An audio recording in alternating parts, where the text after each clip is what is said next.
నమస్తే, welcome to good health. మన పిల్లలు ఆరోగ్యంగా ఆనందంగా ఉంటే మన కుటుంబ వాతావరణం అంతా ఎంతో ఆహ్లాదకరంగా ఉంటుంది.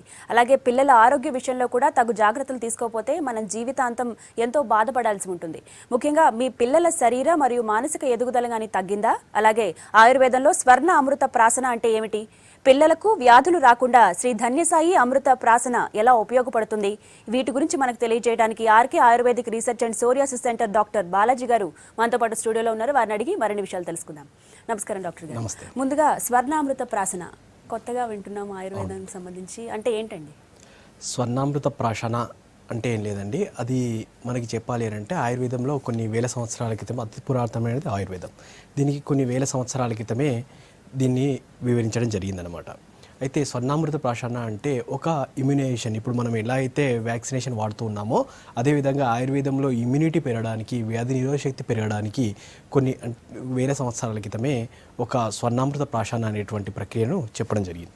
ఓకే, అంటే ఈ మధ్య వినపడుతుంది మనకు. ఎందుకు ఎక్కువగా ఇప్పుడు ప్రిఫర్ చేయడానికి రీజన్ ఏంటంటే? యాక్చువల్గా చూడాలి అని అంటే ప్రస్తుతం మనం ఉన్నటువంటి జనరేషన్లో అంటే ఈ లైఫ్ స్టైల్ చేంజెస్ వల్ల కానీ లేకపోతే తీసుకునేటువంటి ఆహార పదార్థాల్లో మార్పుల వల్ల కానీ చాలా డిసీజెస్ రావడానికి ఛాన్సెస్ ఉన్నాయండి. ఇప్పుడు చూస్తున్నాం పిల్లలు తరచుగా జలుబు, దగ్గు, అదేవిధంగా ఆస్తమాతో బాధపడడమే కానీ, అదేవిధంగా దీనికి తోడు ఇంకా కొన్ని చర్మ సంబంధ వ్యాధులతో బాధపడడమే కానీ, అదేవిధంగా కొన్నిసార్లు ఐక్యూ లెవెల్స్ వాళ్ళ యొక్క మానసిక ఎదుగుదల సరిగా లేకపోవడమే కానీ, మేధోశక్తి సరిగా లేకపోవడమే కానీ ఇవన్నీ జరగడం జరుగుతుందన్నమాట.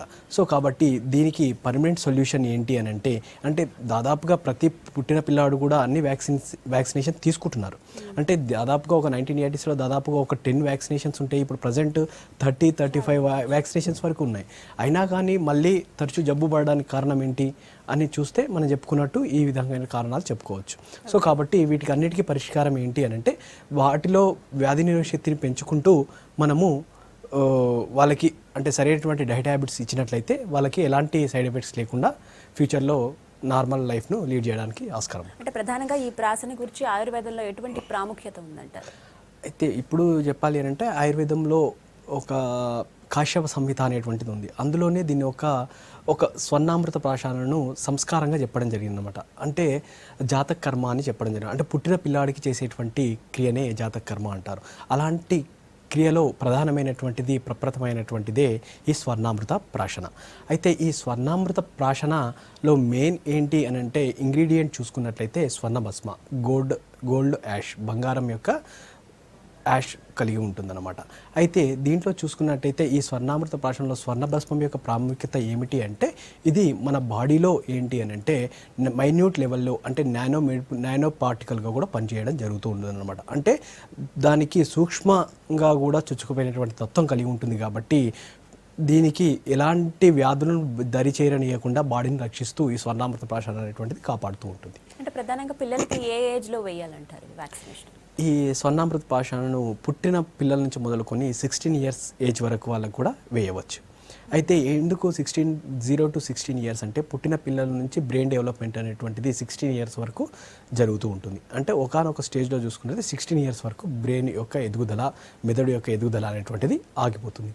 సో ఈ టైంలో ఈ మిడ్ గ్యాప్లోనే ఈ ఉన్నటువంటి ఈ టైంలోనే వేసినట్లయితే వాళ్ళకి ఎలాంటి అంటే ఇమ్యూనిటీ పెరిగి ఫ్యూచర్లో వచ్చేటువంటి అంటే 60 సంవత్సరాలు వచ్చేటువంటి వ్యాధులు కూడా దరిచేయకుండా ఉంటాయన్నమాట. ఓకేనండి, శేఖర్ కాల్ చేశారు, మాట్లాడదాం. హలో శేఖర్ గారు, నమస్తే అండి. నమస్తే మేడం. డాక్టర్ గారు ఉన్నారు, మాట్లాడండి. చెప్పండి శేఖర్ గారు. నమస్కారం సార్. నమస్తే అండి. మా బాబు 11 years అండి ఇప్పుడు. ఓకే. మా బాబు కొద్దిగా ఐక్యూ చేస్తుందని చెప్పన్నారు సార్, ఇక్కడ టెస్ట్ చేపిస్తే. ఓకే. దాని గురించి ఎట్లా ప్రాబ్లం క్లియర్ కావడానికి చదువు అనేది ఆయన తప్పట్లేదు అనమాట కొద్దిగా. ఓకే. ఎట్లా దానికి ఐక్యూ తక్కువ ఉందని చెప్పంటారా, క్లాసుకి వెళ్తున్నాడు వస్తున్నాడు, మామూలుగా స్టడీస్ లో కొద్దిగా వెనకబడిపోయినాడు అనమాట. ఓకే ఓకే ఓకే అండి. ఐక్యూ టెస్ట్ చేయించారా అండి మీరు? చేపిస్తే 63% అట్లా ఉందని చెప్పాను సార్. ఓకే ఓకే ఓకే అండి, బాధపడాల్సిన అవసరం ఏం లేదు 63% అంటే. అయితే ఒకటి ఏంటి అని అంటే ఇప్పుడు శేఖర్ గారు ఐక్యూ లెవెల్ అంటే మానసికంగా అతని యొక్క మెమొరీ పవర్ అనేటువంటి తక్కువ ఉండదని చెప్తున్నారు. అంటే ఈ మెమొరీ పవర్ని చూసుకున్నట్లయితే డిఫరెంట్గా ఒక 3 స్టెప్స్గా మనం చూసుకోవచ్చు. అంటే మెమొరీ పవర్ని కూడా కొన్ని కండిషన్స్లో ఏంటి అని అంటే కొందరు ఏంటి అంటే కొన్ని మినిట్స్ వరకు అంటే కొన్ని నిమిషాల నుంచి గంటల వరకు మర్చిపోతూ ఉంటారు. అంటే మళ్ళీ ఒక గంట తర్వాత మళ్ళీ రికలెక్ట్ చేసుకోవడం, మళ్ళీ గుర్తుకు రావడం జరుగుతుంటుంది. కానీ ఒక వాళ్ళు మర్చిపోవడం అనేటువంటిది ఒక కొన్ని నిమిషాలు మాత్రమే ఉంటుందన్నమాట. కొన్ని కండిషన్స్లో ఏమవుతుందంటే కొన్ని రోజుల తరబడి మనం చూస్తూ ఉంటాం మెమొరీ లాస్ అనేటువంటిది. కొన్ని కండిషన్స్లోనే కొన్ని సీరియస్ కండిషన్స్లో చాలామందికి కొన్ని అంటే 2 సంవత్సరాల పైబడి ఉన్నట్లయితే అది క్రానిక్ మెమొరీ లాస్గా మనం కన్సిడర్ చేయడం జరుగుతూ ఉంటుంది అనమాట. సో దీనికి కారణాలు ఏ విధంగా ఉంటాయనంటే అంటే ఐక్యూ లెవెల్లో మెమొరీ లాస్ ఎందుకు ఉంటుందంటే డిఫరెంట్ కండిషన్స్ మనం చెప్పుకోవచ్చు. అంటే పిల్లాడికి ఏమైనా ఇన్ఫెక్షన్స్ ఉన్నాయా, ఇంకొకటి ఏంటి అని అంటే ఏమైనా ఎపిలెప్టిక్ సిజర్స్ ఏమైనా పిట్స్ అట్లాంటివి రావడం జరుగుతూ ఉంటుందా తరచుగా, ఇంకా లేకపోతే చెప్పాలి అని అంటే ఇంకేమైనా బ్రెయిన్లో డిఫెక్ట్ ఏదైనా కారణం ఉంటుందా అనేటువంటిది మనం డయాగ్నోస్ చేసుకొని వాళ్ళకి ఈ స్వర్ణామృత ప్రాశనాన్ని ఇచ్చినట్లయితే మంచి మార్పులు గమనించడం జరుగుతూ ఉంటుంది. రైట్, బాలనగర్ నుంచి సురేష్ కాల్ చేశారండి. హలో సురేష్ గారు. హలో నమస్తే అండి, మీ సమస్య ఏంటి చెప్పండి, డాక్టర్ గారు ఉన్నారు మాట్లాడండి. నాకు 20 years సార్. చెప్పండి సురేష్ గారు. సార్ ప్రాబ్లం ఏంటంటే సురేష్ గారు చెప్పండి. అలర్జీ ఆస్తమా తెలియదు సార్. ఓకే, అది సురేష్ గారు మరొకసారి చెప్పండి మీ సమస్య ఏంటి. లైన్ కట్ అయినట్టుంది. అలాగే ఇందాక మనం మాట్లాడుకున్నాం ఏజ్కి 1 to 16 years వరకు చెప్పారు. అలాగే ఒకటి క్వశ్చన్ ఏంటంటే వారసత్వంగా వచ్చినప్పుడు అలా కూడా కొంతమంది అంటూ ఉంటారు, అంటే మీ తాతగారికి ఇట్లాగే మతిమరుపు ఉండేది, లేకపోతే మీ 4 fathers కి ఇలాగే ఉండేది, అది మీకు వచ్చింది, ఇది ఎంతవరకు నిజం అంటారు? అలా వస్తూ ఉంటుందా? హెరిడిటరీ డిసీజ్ అనేటువంటివి కామన్గా చూస్తూ ఉంటాం. కొన్ని కండిషన్లో ఏంది అని అంటే సపోజ్ కొన్ని ఆటో ఇమ్యూన్ డిసీజే ఉన్నాయి. కొందరికి అంటే పుట్టిన పిల్లలకి ఏమైనా ఉంటే కొన్ని కండిషన్స్లో ఏమవుతుంది అని అంటే వాళ్ళకి బ్రాంకియల్ ఆస్తమా కూడా కొన్నిసార్లు ఆస్తమా అన్న కండిషన్ని చూసుకుందాం. తల్లిదండ్రుల్లో ఉంటే కొన్ని ఛాన్సెస్ రావడానికి ఉంటుంది. అదేవిధంగా స్కిన్ డిసీజెసే చూస్తాం, తల్లిదండ్రుల్లో ఉన్నా కానీ తాతల్లో ఉన్నా పిల్లలు రావడానికి చూస్తాం. కొన్ని ఆటో ఇమ్యూన్ డిసీజెసే కానీ మస్కులర్ డిస్ట్రోఫీ కానీ కొన్నికి సంబంధించినటువంటి సోరియాసిసే కానీ వైట్ ప్యాచెసే కానీ అంటే విటిలిగో అట్లాంటి డిసీజెసే కానీ కొన్ని సిండ్రోమ్ డిసీజ్ డౌన్ సిండ్రోమే కానీ సెరిబ్రల్ పాలసీ ఇలాంటి కండిషన్స్లో అంటే తల్లిదండ్రుల్లో ఎవరికైనా ఉంటే తాతల్లో ఎవరికైనా ఉంటే కొన్ని కారణాల వల్ల జన్యుపరమైనటువంటి కారణాల వల్ల ఇది పిల్లలకు వచ్చేటువంటి అవకాశం ఉంటుంది. సో కాబట్టి అంటే 100% పిల్లలకి రావాలని లేదు, 0 to 5% అంటే 5 to 10% మనము రావడానికి ఛాన్సెస్ పరిగణించవచ్చు. ఓకే, గోవర్ధన్ గారు కాల్ చేశారు. హలో హలో సార్, నమస్కారం మేడం. నేను ఎన్నో గోవర్ధన్ రెడ్డి ఇబ్రాహీంపట్నం అండి. ఓకేనండి, మీ ప్రాబ్లం ఏంటి చెప్పండి. టీవీ వాల్యూమ్ తగ్గించేసండి, డైరెక్ట్గా ఫోన్లో మాట్లాడండి. ఓకే మేడం, ఏం లేదండి, కొంచెం నా కాళ్ళకు చేతులకు కొంచెం అరికాళ్ళు పగులుతుంటాయి మేడం. ఓకే, పీసోరియాసిస్ అని డాక్టర్ గారు నిర్దేశించిందండి. 2 years అయిందండి. ఇట్లా మందులు వేసుకుంటే తగ్గుతుంది, చలికాలం వస్తే పెరుగుతుందండి. ఓకే, అయితే హోమియోపతి కూడా వాడాను, చాలా మందులు వాడాను మేడం సార్. కొంచెం ఇది ఆర్కే ఆయుర్వేదిక్ మాత్రం వాడలేదండి. ఓకే, కొంచెం దీనివల్ల ఏమైనా తగ్గుతుందంటారా? ఇది తగ్గితే ఒకసారి ఎన్ని రోజులు తగ్గుతుందంటారు? కొంచెం చెప్తే మిమ్మల్ని కన్సల్ట్ చేయడానికి ఉంటుంది సార్. ఓకే అండి, నేను ఉండేది ఇక్కడేనండి, ఇబ్రాహీంపట్నం అంటే రంగారెడ్డి జిల్లా, సిటీకి 30 kilometer డిస్టెన్స్ అండి. ఓకే గోవర్ధన్ గారు. ఓకే అండి, అంటే మీకు ఉన్నటువంటి వ్యాధి అని చెప్పుకోవాలంటే కాళ్ళలో పగుళ్ళు అని చెప్తున్నాడు. అంటే చాలామంది మనం ఏమనుకుంటాము అంటే కాళ్ళలో పగుళ్ళే కదా తగ్గిపోతాయి కొన్ని క్లైమేట్ కండిషన్స్ బట్టి అనుకుంటారు. కానీ కొన్నిసార్లు ఆ ఉన్నటువంటి పగుళ్ళు అనేటువంటి చాలా తీవ్రమైతే ఉంటాయి అన్నమాట. అంటే వాళ్ళకి ఏమవుతుంది అంటే ఆ కండిషన్స్లో ఆ పగుళ్ళ నుంచి రక్తస్రావం కూడా రావడానికి ఛాన్సెస్ ఎక్కువగా ఉంటుంది. సో కాబట్టి ఇలాంటి కండిషన్ని ప్లాంటార్ సోరియాసిస్ లేకపోతే ఆయుర్వేదంలో వైపాదిక అనేటువంటిది కన్సిడర్ చేయడం జరిగిందనమాట. ఈ కండిషన్స్లో మీరు తగిన జాగ్రత్తలు తీసుకుంటూ ఈ క్లైమేట్ కండిషన్ బట్టి అంటే చలికాలంలో పెరుగుతుంది, మీరే చెప్తున్నారు చలికాలంలో పెరుగుతుంది, ఎండాకాలంలో తగ్గుతుంది అని. సో కాబట్టి చలికాలంలో కొన్ని ప్రికాషనరీ తీసుకుంటూ కొన్ని ఆయుర్వేద మందులు చికిత్సా విధానాలు పంచకర్మ చికిత్సా విధానాలు తీసుకున్నట్లయితే మీకు పర్మనెంట్గా తగ్గుతూ ఉంటుందండి. దానికి భయపడాల్సినటువంటి అవసరం లేదు. సంగారెడ్డి నుంచి సంతోష్ కాల్ చేశారు. హలో హలో హలో సంతోష్ గారు. మేడం నమస్కారం అండి. నమస్కారం అండి, టీవీ వాల్యూమ్ తగ్గించేసండి, డాక్టర్ గారితో మాట్లాడండి. హలో మేడం, నమస్తే అండి.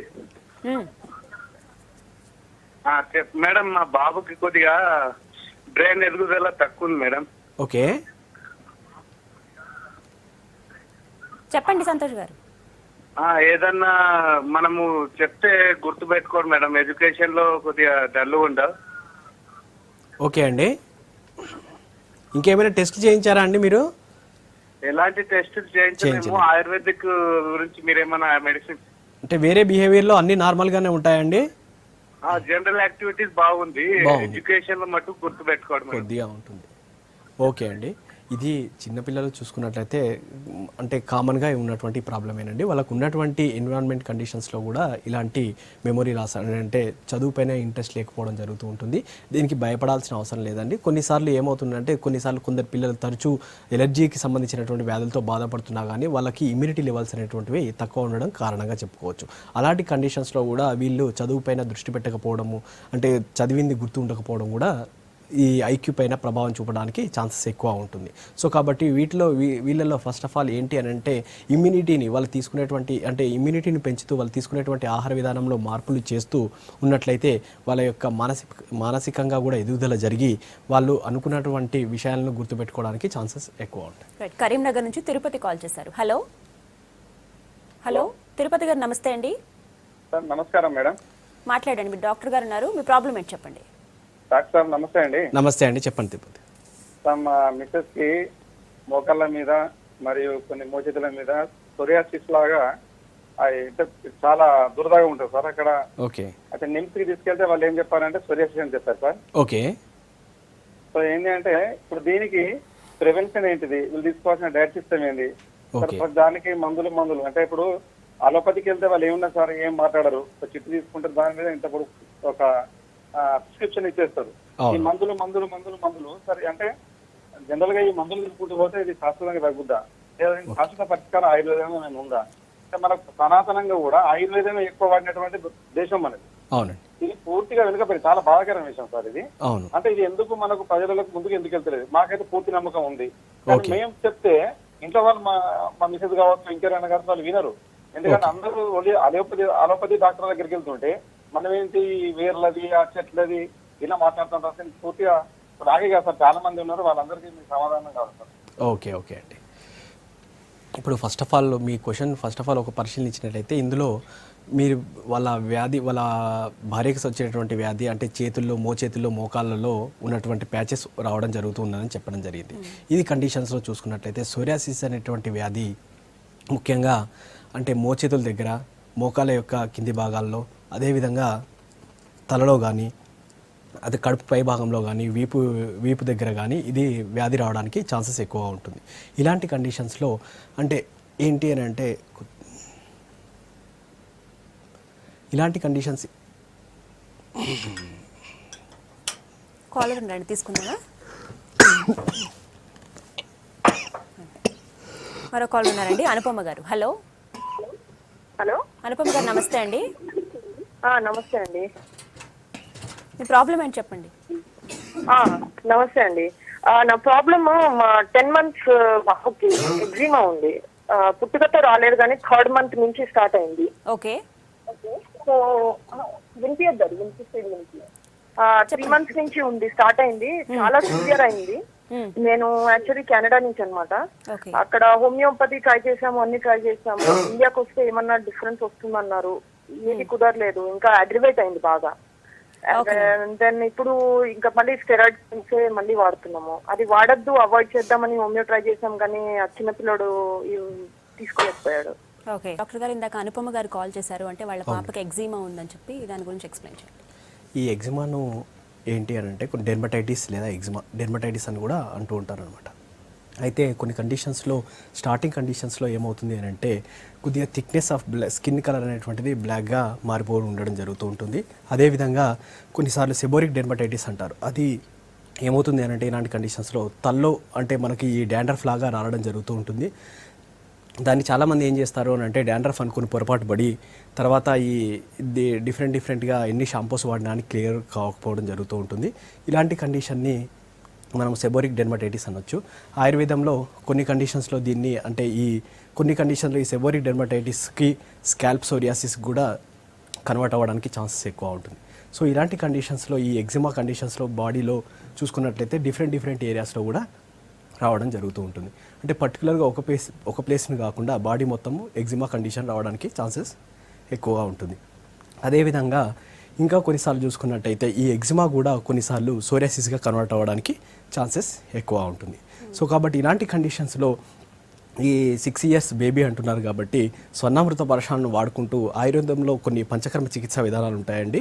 అంటే పాపకి విరేచనం అనేటువంటి ట్రీట్మెంట్ ద్వారా కానీ అదేవిధంగా వస్తీ మెడికేటెడ్ ఎనిమా అనేటువంటి ట్రీట్మెంట్ ద్వారా కానీ ఈ ఎగ్జిమా కండిషన్ని తగ్గించుకోవచ్చు. అలాగే ఇంకోటి మ్యాక్సిమం మనం చూస్తున్నాం ఇప్పుడు ఎగ్జిమా సోరియాసిస్ ఒకటి కాదని చెప్పారు. చాలామంది ఏంటంటే చిన్నగా స్టార్ట్ అయినప్పుడే తలలో స్టార్ట్ అయినప్పుడే నార్మల్గా భావిస్తారు, అంటే ఇది పెద్ద సీరియస్ అవ్వదు, ఇది నార్మల్దే కదా అని ఊరుకుంటూ ఉంటారు.